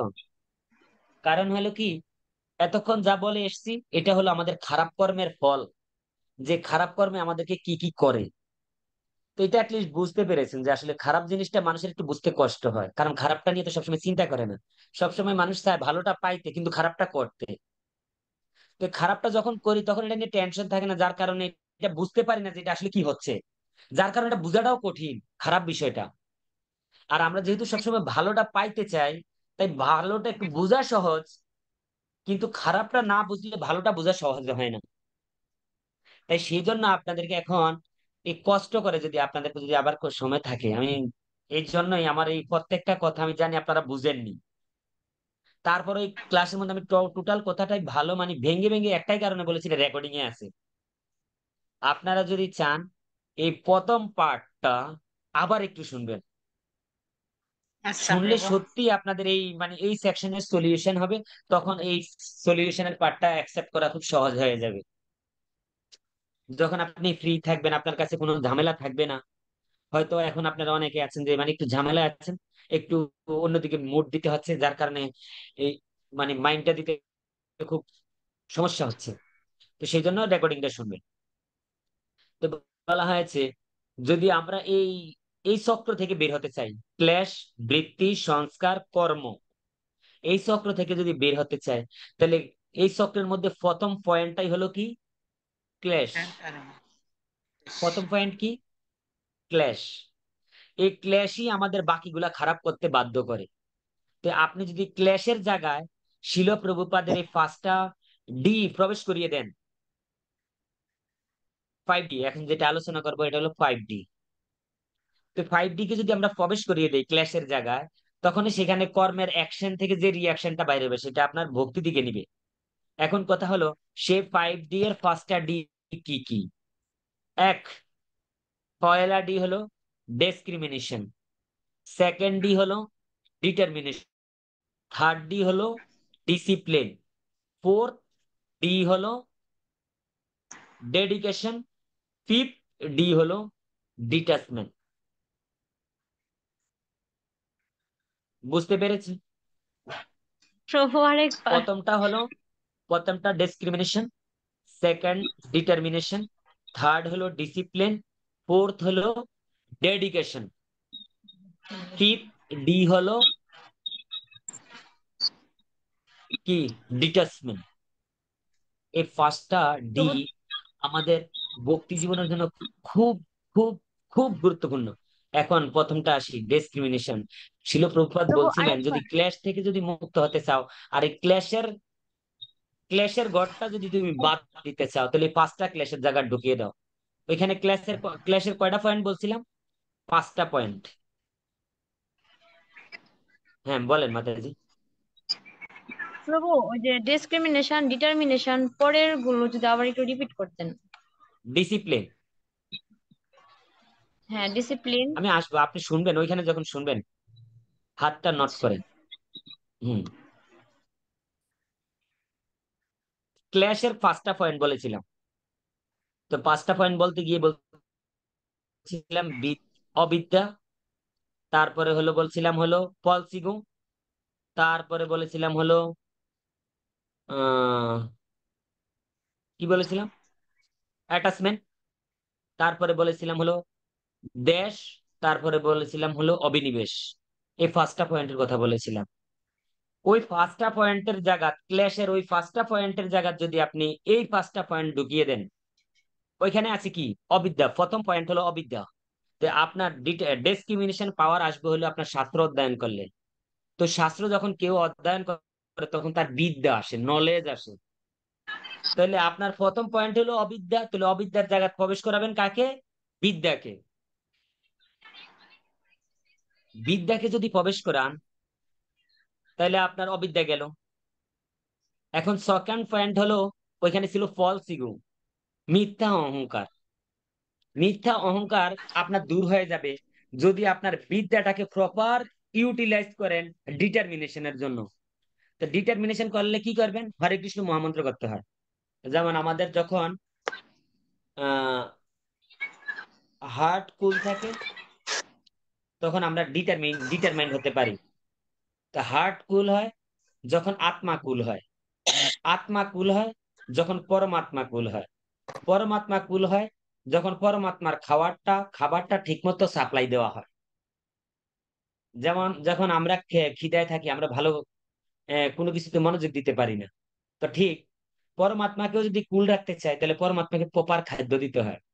তো পরমাত্মা প্রপার খাদ্য হচ্ছে হরে কৃষ্ণ মহামন্ত্র জপ। হরে কৃষ্ণ কৃষ্ণ কৃষ্ণ হরে হরে, হরে রাম রাম রাম হরে হরে। এটা যখন আপনি রেগুলার দিবেন তখন আপনার ডিটারমিনেশন ক্লিয়ার, তখন আপনার মধ্যে সিগুয়ার আসবে না। কারণ আপনি যখন জেনে যাবেন আপনি হলেন ভগবানের দাস, তাই দাসের কাজ হলো ভগবানের এই নাম জপ করে তার সেবা করা। তাই আপনার পলসিগো তো গেল, আপনার নলেজ আসলো। এখন যদি আপনার অ্যাটাচমেন্ট হয় তাহলে এটা কি হবে? আমি বলে দিয়েছিলাম আগে যে যদি বিদ্যা আর রাইট ইগো থাকে তাহলে সেটা আপনাকে ভালো অভ্যাসের দিকে ট্রিগার করবে। এটা প্রথমেই বলে নিয়েছিলাম। তো এখনো দেখি সেই কথাই ছিল প্রভুপাদ বলেছেন, যদি তার কারো ডিসক্রিমিনেশন পাওয়ার আসে তাহলে সেটা আসবে হলো শাস্ত্র অধ্যয়ন করে, আর ডিটারমিনেশন সেটা আসবে হলো হরিনাম করলে। তো এই দুইটা যখন কেউ করবে তখন তার শাস্ত্র অধ্যয়ন হলো আর তার রাইট ইগো হলো, তখন তার হবে হলো কি অভ্যাস? ভালো অভ্যাস। আর ভালো অভ্যাস যখন হবে তখন তার জন্য সহজ হবে কি করা? থার্ড পয়েন্টটা ডিসিপ্লিন। করা। এই দুইটা যখন কারোর মধ্যে সুন্দরভাবে থাকে তখন তার জীবনে একটা ব্যালেন্স আসে, তার জীবনে একটা ডিসিপ্লিন আসে। তো একটা ব্যক্তির জীবনে যদি ডিসিপ্লিন আনতে চায় তাহলে যে জিনিসটা সবচেয়ে গুরুত্বপূর্ণ সেটা কি? এক ডিটারমিনেশন, সেকেন্ড হলো ডিসক্রিমিনেশন। এই দুইটা যখন কেউ প্রপারলি তার জীবনে প্রতিদিন রেগুলারলি করতে থাকে তখন তার ডিসিপ্লিন আসে। তো বলছে যে এই ডিসিপ্লিন যখন আসে তখন একটা ব্যক্তি ডেডিকেশন হয়। ডেডিকেশন নাই কিসের জন্য? যে আমার জীবনটা এখন ডিসিপ্লিনলি চলছে, আমি আর এই পথ থেকে বিচ্যুত হতে চাই না, আমি আর খারাপ কর্ম করতে চাই না। এই ডেডিকেশনটা আসে তার যখন সে রেগুলার শাস্ত্র অধ্যয়ন, রেগুলার হরিনাম সুন্দর প্রপারলি করে, তখন তার মধ্যে এই গুণটা আসে যে আমি আমার জীবনটা এবার ডেডিকেশন করলাম ভগবানের এই এই নামের জন্য, এই জন্য যেহেতু আমি সবকিছু ত্যাগ করেছি তা আমি আর পুনরায় সেই কর্মগুলা করতে চাই না, আমি যেগুলা করছি সেগুলাই এখন ভালো ভালো করে করব। এই ডেডিকেশন যখন কার মধ্যে আসে তখন তার মধ্যে ডিট্যাচমেন্ট আসে। ডিট্যাচমেন্টের এই শ্লোক বলতে গিয়ে ভাগবতমের প্রথম স্কন্ধের দ্বিতীয় অধ্যায় বলা হয়েছে বা- বাসুদেব ভগবতী ভক্তি যুগে প্রয়োজিত জানয়তেষু বৈরাগ্যম জ্ঞানম চ যথা হেতুকম। তো বলছে যে বাসুদেব ভগবতী, বাসুদেব যে আসলে ভগবান, বাসুদেব যে আলটিমেট সোর্স, এটা আপনি তখনই জানতে পারবেন যখন আপনার ওই ডিসক্রিমিনেশন বললাম না শাস্ত্র অধ্যয়ন, শাস্ত্র অধ্যয়ন করতে পারলেই আপনি জানতে পারবেন যে আসলে বাসুদেব ভগবান। আর আপনি যখন বাসুদেব ভগবান জেনে যাবেন, বাসুদেব ভগবতী ভক্তি যুগে প্রয়োজিত, তখন আপনি ভক্তির দ্বারা তার সেবা করতে চাইবেন। আর সেই জ্ঞানের ফলস্বরূপ আপনার মধ্যে জানে একটু আসুক বৈরাগ্য, তখনই আপনার মধ্যে ডিট্যাচমেন্ট আসবে, বৈরাগ্য আসবে। তো আপনার মধ্যে যখন বৈরাগ্য আসবে তখন আপনার পক্ষে এই এই ভক্তির প্রসেসে তখন আর আপনার নিয়ে আর কোনো টেনশন থাকবে না যখন আপনার মধ্যে বৈরাগ্য চলে আসবে। কারণ বৈরাগ্য হলো ভক্তি জীবনে একটা মোটামুটি ভালো ফাইনাল স্টেজ বলা যায়। কারণ যখন কারোর মধ্যে ভগবানের প্রতি বৈরাগ্য চলে আসে, এখন লোক দেখানো বৈরাগ্য যেন না হয়। লোক দেখানো বৈরাগ্য বলতে কি বোঝায়? এটা ভক্তি সন্দর্ভে বলা হয়েছে যে ধরেন আপনি জব করছেন, সবকিছু করছেন, সবকিছু ঠিক মতো করছেন, এটা করার পরে আপনার মধ্যে এই ভাবটা চলে আসলো যে আমি তো সবকিছু ঠিক মতোই করছি। এখন ঠিক মতো করছেন, করতে গিয়ে আপনি আপনার পজিশন দেখাচ্ছেন হলো যে আপনি এখন একটা খুব ভালো মার্কে আছে নববিদ্যা ভক্তির, ধরেন না আপনি এখন আছেন হলো আহ কি বলা যায়, আদৌ শ্রদ্ধা তথা সাধু সঙ্গ, তারপরে হলো এরকম 9টা, ধরেন আপনি আছেন এখন হলো রুচি স্টেজে। তো এই রুচি স্টেজে থেকে আপনি যদি এখন ভাব দেখান হলো শ্রদ্ধা স্টেজে, তার মানে আপনি এখানে সিটিং করছেন। বৈরাগ্য মানে হলো এমন একটা বিষয়, আপনি যে স্টেজে আছেন আপনার আচরণটা ঠিক সেরকম হবে। আর আপনি যদি থাকেন এক স্টেজে আর আচরণ দেখান অন্য স্টেজের নেয়, তাহলে আপনি সিটিং করছেন। তো সেইখানে এই জন্য বলা হয়েছে এই বৈরাগ্য জিনিসটা খুব হায়ার লেভেলের থিঙ্কিং। তো ওইটা প্রাপ্ত হওয়ার জন্য আগের জিনিসগুলা খুব 4টা জিনিস, আগের 4টা দিয়ে খুব সুন্দরভাবে করতে হয়, রেগুলার বেসিস। এখন যখন আমরা এই 5টার প্রথমটার মধ্যে এই 4টা এই 5টা প্রবেশ করিয়ে দেব, তো প্রবেশ করালে তখন আমাদের বৃত্তি ভালো বৃত্তি হবে, আমাদের সংস্কার তখন ভালো সংস্কার হবে। যেমন কেমন, যেমন একটা সন্তান জন্ম নিয়েছে, যেমন ধরেন আমাদের প্রাণসখী মাতাজির ওনার সন্তান হলো বাসুদেব। এই উনি হলেন এখন একটা ভক্ত ঘরের সন্তান হিসেবে জন্ম নিয়েছেন। উনার 2টা প্রসেসই খোলা আছে। উনি ইচ্ছা করলে উনার সন্তানকে এখন থেকে মঙ্গল আরতি করাতে পারে। আবার উনি ইচ্ছা করলে এখন থেকে উনার সন্তানকে সান্ত্বনা দিয়ে ভালোবাসা দিয়ে দেখিয়ে শুনিয়ে খুব সুযত্ন করে বলবে যে বাবা তুমি 8 বছর 10 বছর পরেই করো, বয়স হোক। এই 10 বছরে তার মধ্যে আপনি ক্লেশ ঢুকিয়ে দিলেন, এই ক্লেশ পরিষ্কার করতে করতে আপনার সারা জীবন লেগে যাবে, তাও পরিষ্কার হবে না। তাই আপনি যদি আপনার এই ছোট সন্তানের মধ্যে এই ফার্স্ট ডি এখন থেকেই প্রবেশ করান, তাহলে তার খারাপ পথে যাওয়ার কোনো স্কোপ নেই। সেই জন্য ছোটতেই এই এই জিনিসগুলো প্রবেশ করানো উচিত। তো বলছি যে এখন একজন প্রশ্ন করতেছেন শিল প্রভুপাদকে, যদি শিল প্রভুপাদ এটা তো যারা ছোট থেকে বলছেন, তো তারা না হয় এটা প্রবেশ করালো, কিন্তু এখন আমরা যারা ইতিমধ্যে এই যে এখন ইয়াং স্টেজে আছি, আমরা তো ইতিমধ্যে এগুলো করে চলে এসেছি, এখন আমাদের জন্য কি করণীয়? তো উনি শিল প্রভুপাদকে কোশ্চেন করবেন একটা, বলে যে শিল প্রভুপাদ ধরেন একজন নেশাগ্রস্ত ব্যক্তি আছে, মারাত্মক ভাবে এডিক্টেড, এখন সে কোনো কারণে ভগবানের এই ভক্তি করতে চান। তো এই এই কোশ্চেনটা প্রভুপাদের কাছে করবেন বলে তিনি বাসা থেকে রওনা হয়েছেন। তো এই প্রভুপাদের সামনে এসেছেন এবং প্রভুপাদকে একটা প্রণাম করেছেন। এখন প্রভুপাদকে প্রণাম করার সাথে সাথে উনি যে কি প্রশ্ন প্রভুপাদকে করবেন সেটা ভুলে গেছেন। এখন প্রভুপাদের দিকে যখন তাকিয়েছেন, তখন প্রভুপাদ বলছে একজন নেশাগ্রস্ত ব্যক্তি যদি এখনো চায় তাহলে সে ভগবানকে প্রাপ্ত হতে পারে। তখন ওই ব্যক্তিটা মাথায় হাত দিয়ে বলতেছে আমি বাড়িতে বসে বসে চিন্তা করেছি, আর প্রভুপাদ কি আমার আত্মার মধ্যে বসেছিল নাকি, উনি আমার আনসার দিলেন কিভাবে? তখন উনি বলছেন, শিল প্রভুপাদ বলছেন যদি একজন নেশাগ্রস্ত ব্যক্তিও চায় তাকে শুধরাতে, তাহলে সে শুধরাতে পারে, তবে তাকে 4টা জিনিস ফলো করতে হবে। এই লাস্টের এই 4টা পয়েন্ট সবচেয়ে গুরুত্বপূর্ণ। তো বলছেন কি, আমি ইংলিশে বলি আপনারা একটু শুনেন। বলছেন শিল প্রভুপাদ বলছেন man is the architect of his own fortune. মানুষ সে তার নিজের ভাগ্যের কি, ভাগ্য গড়ার কারিগর। মানুষ নিজেই তার ভাগ্য গড়ার কারিগর, এটা বলছেন শিল প্রভুপাদ তার প্রথম পয়েন্ট উনাকে আনসার দিতে গিয়ে। তো সেকেন্ড পয়েন্ট উনি বলছিলেন যেহেতু তোমার সৌভাগ্য গড়ার কারিগর তুমি নিজে, তো অতএব দেরি না করে এখনই তুমি তোমার ভাগ্যটা তৈরি করো। শিল প্রভুপাদ ওনাকে বলছিলেন, এটা হলো সেকেন্ড পয়েন্ট। তো বলছেন হলো প্রত্যেকটা মানুষ তার নিজের ভাগ্য গড়ার কারিগর সে নিজে। সেকেন্ড পয়েন্ট বলছেন হলো যেহেতু নিজেই হলো ভাগ্য গড়ার কারিগর, তাই এখন যেহেতু তোমার সামনে একটা সুযোগ আসছে, তুমি নেশাগ্রস্ত সমস্যা নেই, তারপরেও যেহেতু তোমার সামনে এই সুযোগটা এসেছে, তুমি ইচ্ছা করলে তুমি এখনই তোমার সেই ভাগ্যটা পরিবর্তন করতে পারো।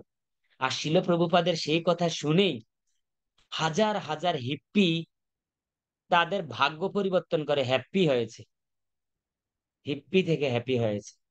এটা সেকেন্ড পয়েন্ট। তাহলে এখনই তাহলে আমাদেরকে এঙ্গেজ করা উচিত, যেহেতু আমরা কিন্তু সেই কোয়ালিটি নেই, আমরা এমন কাজ করিনি সাইটটা আর এমন না। তা আমিও যেগুলো করছি মোটামুটি সাইট গুলা সবগুলোই করছি। এখন সেই সাইটটা ত্যাগ করার চেষ্টা করতেছি, সাইটটা নিবে। তো এগুলো মোটামুটি আমরা সবাই এখানের কেউ কেউ আছেন হয়তো বা করেননি, আমরা অনেকেই করেছি এখানে। যেমন মায়েরা তো আর নেশা করেনি, তো মায়েদের কথা তো আর বলা যাবে না, আমরা তো আবার নেশা করছিলাম। তো এটা হলো সেকেন্ড পয়েন্ট। এখন প্রভুপাদ বলছেন থার্ড পয়েন্ট, এটা সবচেয়ে গুরুত্বপূর্ণ। হোয়াট এভার ডান ডান, যা হয়ে গেছে গেছে, যা তুমি করেছো করেছো, যা মানে যাওয়ার চলে গেছে, এখন আর সেটা নিয়ে চিন্তা করা দরকার নেই। কি বললেন? What ever is done that is ডান, মানে তুমি যা করেছো করেছো, এখন আর এটা নিয়ে কোনো টেনশন করার দরকার নেই। এখন প্রভুপাদ বলছেন fourth point, now start new chapter for your own life. এখনই তুমি তোমার জীবনের জন্য একটা নতুন চ্যাপ্টার তৈরি করো, একটা নতুন এরকম ফ্রেশ খাতা নেন নিজের জীবনের জন্য। এই যে এরকম নতুন ফ্রেশ খাতা, তো মনে করেন যে এটাই আপনার লাইফ, এটাই আপনার হার্ট, এটাই আপনার সবকিছু, যে আপনার হৃদয়টা এখন ফ্রেশ। এখন এই ফ্রেশটার মধ্যে শুধু দিতে থাকবেন। ফ্রেশটার মধ্যে এখন কি দিবেন সেটাই ছিল প্রভুপাদ আগে বলে দিয়েছে, যে ফ্রেশ জিনিসটার মধ্যে ওই পাঁচটা জিনিস দাও: determination, discrimination, discipline, dedication and detachment. এই পাঁচটা পয়েন্ট এই সাদা খাতাটার মধ্যে ভরপুর করতে থাকো, ভরপুর করতে থাকো। এই খাতার মধ্যে যখন করতে থাকবে করতে থাকবে করতে থাকবে, তখন আগে যেগুলো আছে সেগুলা পরিষ্কার হতে থাকবে, পরিষ্কার হতে থাকবে, পরিষ্কার হতে থাকবে।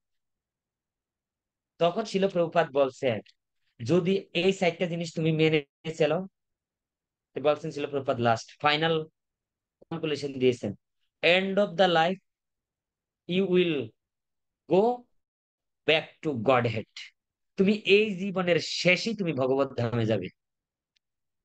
শিল প্রভুপাদ এই নিশ্চয়তা দিয়েছে। স্টার্টিং করলেন, কিন্তু স্টার্ট করে খুঁজে পাচ্ছেন না এই খাতার মধ্যে কি লিখবেন, ঠিক না? তাই বলছেন শিল প্রভুপাদ এই জন্য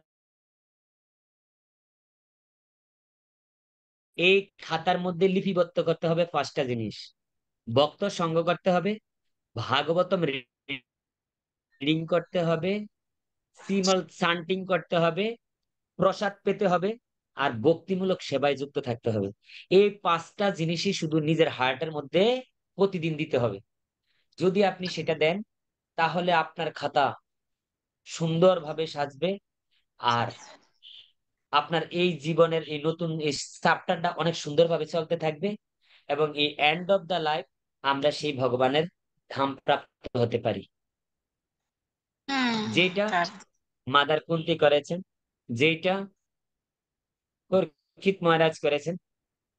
বিপদে মহারাজ। ছিলেন, তবুও ভগবানকে চিন্তা করতে ভোলেননি। তুই মাদার কুন্তি আমাদেরকে সেই শিক্ষাটাই দিচ্ছেন, যেন আমরা এই জিনিসগুলাতে খুব যুক্ত থাকি। তুই মাদার কুন্তি দেবীর প্রার্থনাটা সবচেয়ে সুন্দর একটা প্রার্থনা। আমাদের উচিত অ্যাটলিস্ট এই কয়েকটা শ্লোক নোট করে সাজিয়ে রেখে এগুলা রেগুলার ভগবানের কাছে এইভাবে প্রার্থনা করা। তাহলে আমাদের ভিতরে ভক্তির বীজ অঙ্কুরিত হবে, আর অঙ্কুরিত হলে তখন আস্তে আস্তে আমাদের এই জিনিসগুলা করা সহজ হবে।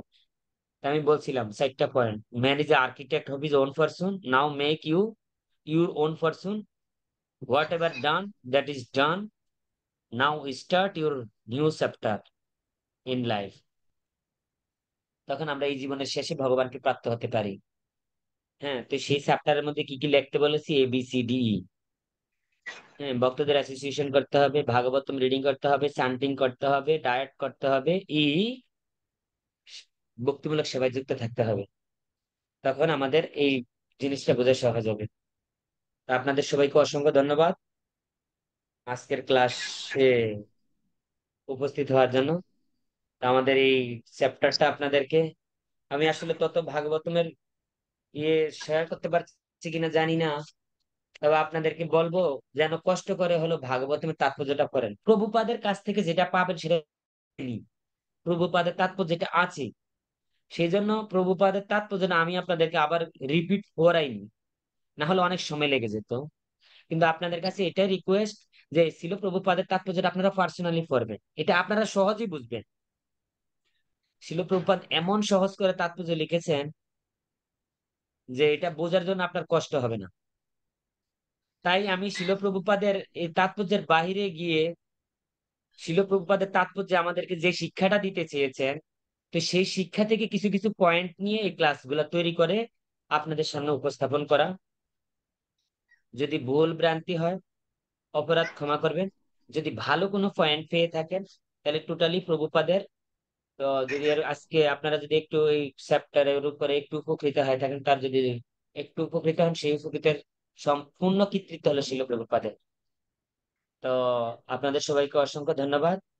যদি এখন কারো কোনো প্রশ্ন থাকে আজকে টপিক শুরু করে, তাহলে আমি চেষ্টা করবো আপনাদের শেয়ার করতে। হরে কৃষ্ণ প্রভু, প্রণাম। প্রভু হরে কৃষ্ণ। বলতেছি কি যে বলেন। এই রেকর্ডটা কি পাওয়া যাবে প্রভু, আজকের ক্লাস? হ্যাঁ মাতাজি, রেকর্ডটা পাওয়া যাবে। মানে সবাইকে দিয়ে দিবে নাকি? বন্যা মাতাজি। হ্যাঁ প্রভু। হ্যাঁ মাতাজি, এটা আমি গ্রুপে দিয়ে দিতে বলবো, অথবা আপনি যদি চান আপনাদের ফোন নাম্বার দিলে আমি আপনাদেরকে দিয়ে দিতে পারি।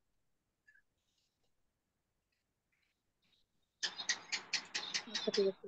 আহ,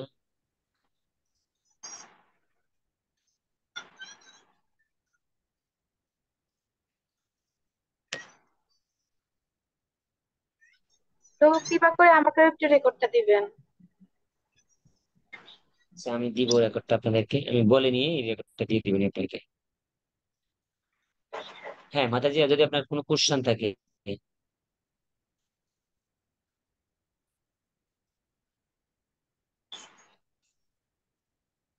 বলেন। রাত্রি মাতাজি কোন বলেন। হরে কৃষ্ণ প্রভু, প্রণাম নিবেন। হ্যাঁ, হরে কৃষ্ণ। প্রভু আসলে অবিনিবেশটা নিয়ে একটু ডাউট ছিল আর কি, যে এটা আসলে একটু বুঝিনি অবিনিবেশ আমি মানে যে কি। হলো, অবিনিবেশ মানে হলো ফেয়ার অফ ডেথ, মৃত্যুর ভয়। মৃত্যুর ভয় নেই এই পৃথিবীতে কোনো ব্যক্তি নেই।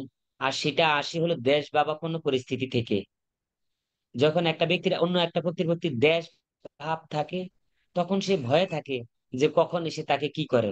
যেমন দুর্যোধনের ছিল সেটা, এটা বলেছিলাম এক্সাম্পল দিতে গিয়ে, যে দুর্যোধন সবসময় পাণ্ডবদের ভয়ে থাকতেন যে কখন এসে আবার কি করে।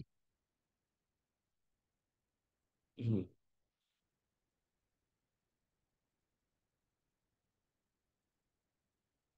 আর কারো কোনো প্রশ্ন?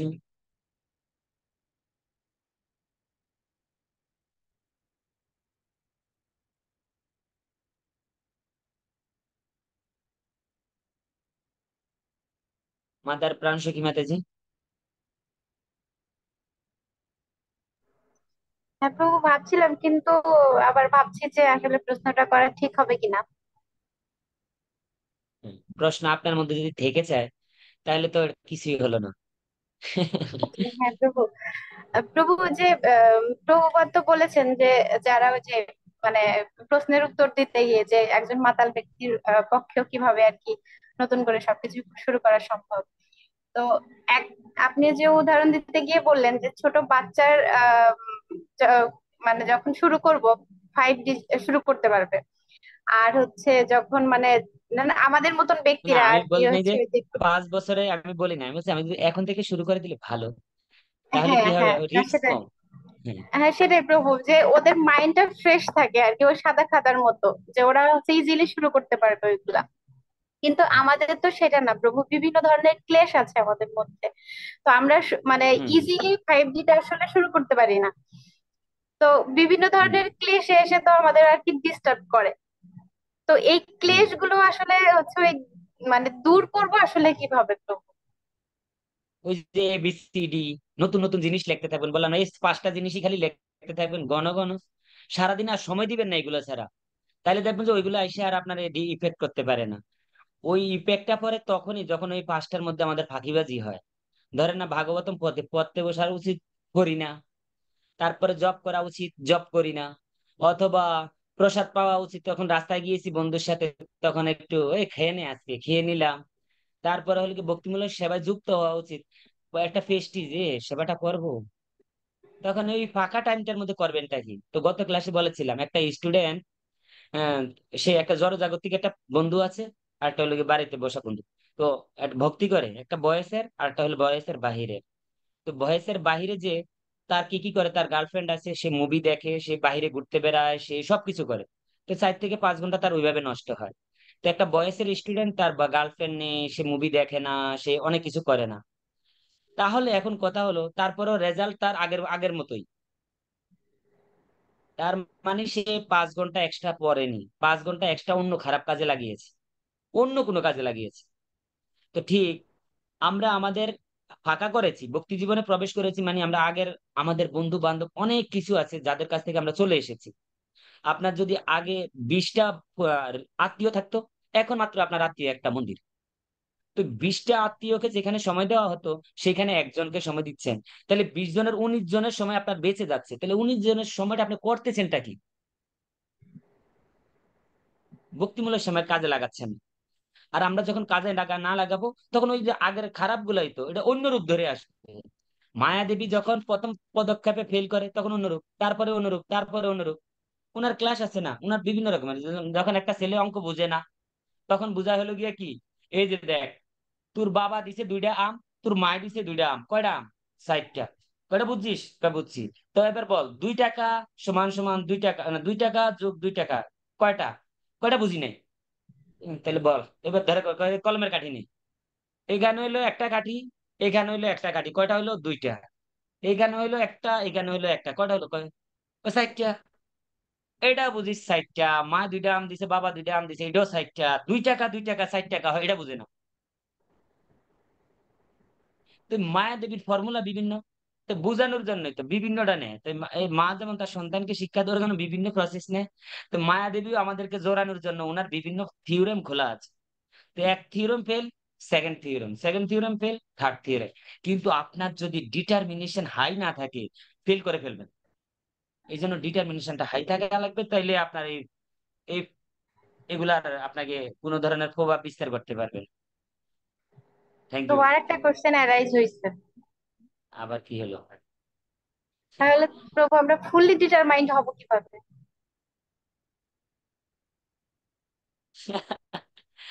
ফুললি ডিটারমাইন্ড হবেন যখন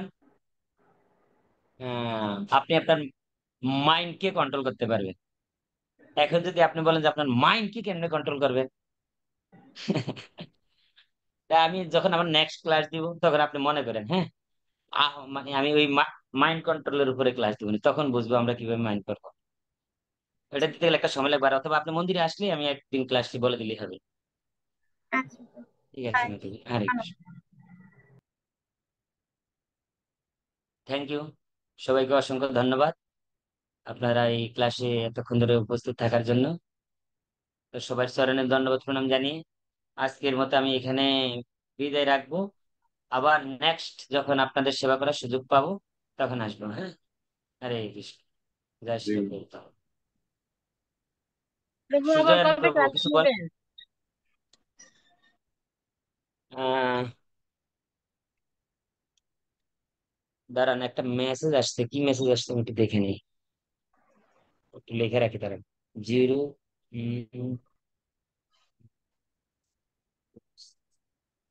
ঠিক আছে, পেয়েছি। আহ, তারপরে যদি আর you can not move a video while people are stop light. হ্যাঁ, কি জানি বলতে চাইছিলেন রাত্রিমতে, বলো। প্রভু বলছেন আবার কবে ক্লাস দিবেন, আবার কবে আসলে আমাদের সেই সৌভাগ্য হবে? আচ্ছা, আমি সেটা তো আপনারা জেনে যাবেন, যেহেতু আপনারা গ্রুপে আছেন, যুক্ত, জেনে যাবেন। Thank you. এমনি কোনো প্রশ্ন থাকলে নেই, না থাকলে আমরা রাখছি। হ্যাঁ, আপনি যদি দাঁড়ান, একটা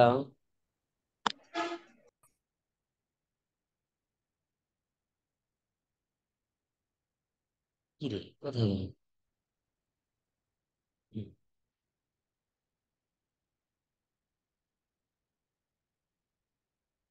হ্যাঁ, ঠিক আছে। হরে কৃষ্ণ, জয় শিল প্রপাত কি জয়। হ্যাঁ,